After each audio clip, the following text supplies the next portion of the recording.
മറ്റൊരു പ്രധാനപ്പെട്ട വാർത്തയിലേക്കാണ് പോകുന്നത്. തൃശൂർ രാഘം തിയേറ്ററിലെ വെട്ടുകേസിലെ ഒരു പ്രധാന വാർത്തയിലേക്കാണ് കടക്കുന്നത്.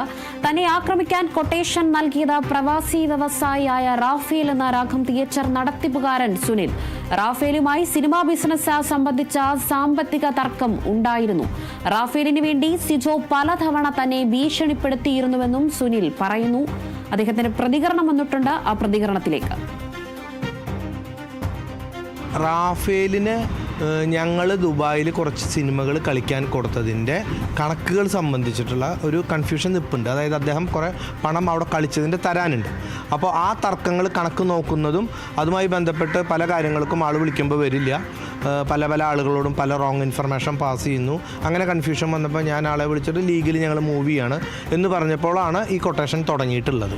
ഇത് മാത്രമല്ല, ഞാനപ്പോൾ ഈ സിജോയും ടീമും എൻ്റെ തിയേറ്ററിൽ വന്ന് സംസാരിക്കുമ്പോൾ അവർ പറഞ്ഞത് എന്താ വെച്ചാൽ, നിങ്ങൾ ഒരു തരത്തിലും രക്ഷപ്പെടില്ല.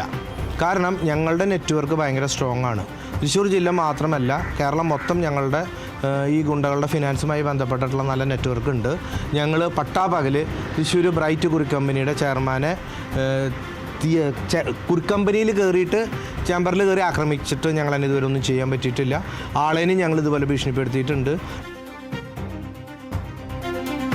തൃശൂർ രാഘം തിയേറ്ററിലെ വെട്ടുകേസിലെ ഒരു സുപ്രധാന വിവരമാണ് ഇപ്പോൾ പുറത്തു വന്നിരിക്കുന്നത്. തന്നെ ആക്രമിക്കാൻ കൊട്ടേഷൻ നൽകിയത് പ്രവാസി വ്യവസായിയായ റാഫേൽ എന്നാണ് രാഘം തിയേറ്റർ നടത്തിപ്പുകാരൻ സുനിൽ പറഞ്ഞത്.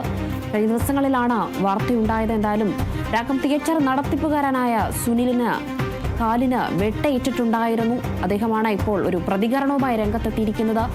പ്രവാസി വ്യവസായ റാഫേലാണ് രാഘം തിയേറ്റർ നടത്തിപ്പുകാരന് കൊട്ടേഷൻ ഇട്ടത് എന്നൊരു കാര്യം പറഞ്ഞു. റാഫേലുമായി ചില സാമ്പത്തിക ഇടപാടുകൾ ഉണ്ടായിട്ടുണ്ട്. സിനിമാ സാമ്പത്തിക ബിസിനസ് സംബന്ധിച്ച ചില തർക്കങ്ങൾ മുൻപേ ഉണ്ടായിട്ടുണ്ടായിരുന്നു. റാഫേലിന് വേണ്ടി സിജോ പലതവണ തന്നെ ഭീഷണിപ്പെടുത്തിയിരുന്നുവെന്നും ഇപ്പോൾ സുനിലിന്റെ പ്രതികരണത്തിൽ നിന്ന് വ്യക്തമായി.